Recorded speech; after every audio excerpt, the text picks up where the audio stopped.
சினிமாவில் மட்டுமல்ல, நிஜ வாழ்க்கையிலும் தமிழ்நாடு வெற்றிக் கழகத்தின் தலைவரான விஜய் எம்ஜிஆரை தனது மானசீக குருவாக ஏற்றுக்கொண்டுள்ளார். கொள்கை பாடல் முதல் கட்சியின் சட்டங்கள் வரை எம்ஜிஆரை விஜய் எப்படி பின்பற்றுகிறார் என்பதை உற்று நோக்கலாம். வசீகரா படத்தில் எம்ஜிஆரின் தீவிர ரசிகராக நடிப்பதில் தொடங்கி தமிழ்நாடு வெற்றிக் கழகத்தின் கொடிப்பாடல் முதல் கொள்கை அறிவிப்பு மாநாடு வரை எல்லா இடங்களிலும் எம்ஜிஆரை விட்டுக் கொடுக்காமல் பிடித்து கொண்டுள்ளார். எம்ஜிஆரின் பெருமையையும் குணங்களையும் தனது பல படங்களிலும் அவ்வப்போது இசை வெளியீட்டு விழாவிலும் கூட சுட்டிக்காட்ட விஜய் ஒருபோதும் தயங்கியதில்லை. அது சினிமாவாக இருந்தாலும் சரி, அரசியலாக இருந்தாலும் சரி, எம்ஜிஆரை வழிகாட்டியாக பின்பற்றுவது போல் விஜய் செயல்பட்டு வருகிறார். தமிழ்நாடு வெற்றிக் கழகம் என்ற அரசியல் கட்சியை தொடங்கிய பிறகு தான் ஒப்புக்கொண்ட படத்துடன் திரைப்படத் துறையிலிருந்து முழுமையாக ஓய்வு பெறுவதாக அறிவித்த கடைசி படத்திற்கு விஜய் ஜனநாயகன் என பெயர் சூட்டப்பட்டுள்ளது.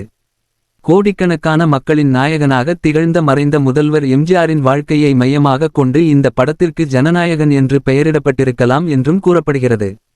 அந்த பேச்சை வலுப்படுத்தும் வகையில் சமீபத்தில் வெளியிடப்பட்ட படத்தின் முதல் பார்வையில் எம்ஜிஆரைப் போல சாட்டையை அசைக்கும் விஜயின் புகைப்படமும் நான் ஆணையிட்டால் என்ற வரிகளும் இடம்பெற்றிருந்தன. இது கட்சி தொழிலாளர்கள் மற்றும் நிர்வாகிகளிடையே உற்சாகத்தை ஏற்படுத்தியது.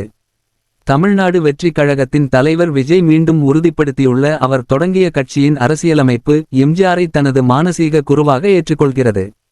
கட்சியின் அடிப்படை உறுப்பினர்கள் கூட்டாக கட்சி தலைவரை தேர்ந்தெடுப்பார்கள் என குறிப்பிடப்பட்டுள்ளது. தொண்டர்களின் விருப்பத்திற்காக அரசியல் கட்சியை தொடங்கி அவர் உயிருடன் இருக்கும் வரை கட்சியை ஆட்சியில் வைத்திருந்தவர் எம்ஜிஆர். அரசியல் கட்சியின் தொடக்கத்திலிருந்து இறக்கும் வரை தொண்டர்கள் மீது அபரிமிதமான அன்பு கொண்டிருந்த எம்ஜிஆர் இன்று வரை அதிமுகவை வழிநடத்தி வருகிறார். எம்ஜிஆர் இறந்து பல ஆண்டுகள் கடந்தாலும் அவரது நினைவுகள் இன்னும் மக்கள் மனதில் உயிருடன் உள்ளன.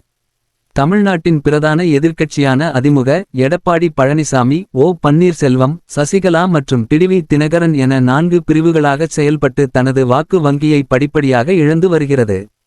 எடப்பாடி பழனிசாமி தலைமையிலான அதிமுக தொடர்ந்து 10 தேர்தல்களில் தோல்வியை சந்தித்து வருவதால் அக்கட்சியினர் கடும் அதிருப்தி அடைந்துள்ளனர். இந்த நேரத்தை பயன்படுத்திக் கொள்ளவும் எம்ஜிஆரின் ஆதரவாளர்கள், ரசிகர்கள் மற்றும் அனுதாபிகளின் வாக்குகளைப் பெறவும் தமிழ்நாடு வெற்றிக் கழகத்தின் தலைவர் விஜய் இந்த தந்திரத்தை பயன்படுத்துகிறார் என்று அரசியல் விமர்சகர்கள் தங்கள் கருத்துக்களை பகிர்ந்து கொண்டுள்ளனர். தமிழக அரசியல் களத்தில் புதிய அரசியல் கட்சியை தொடங்கி எம்ஜிஆர் மூலம் ஆட்சியை கைப்பற்ற முயற்சிக்கும் விஜயின் திட்டம் வெற்றி பெறுமா என்பதை வரவிருக்கும் சட்டமன்ற தேர்தலும் மக்களும் முடிவு செய்வார்கள். அனைத்து விதமான உள்ளூர் மற்றும் உலக செய்திகளுக்கு நமது www.adibantv.com என்ற இணையதளத்தை பார்வையிடவும்.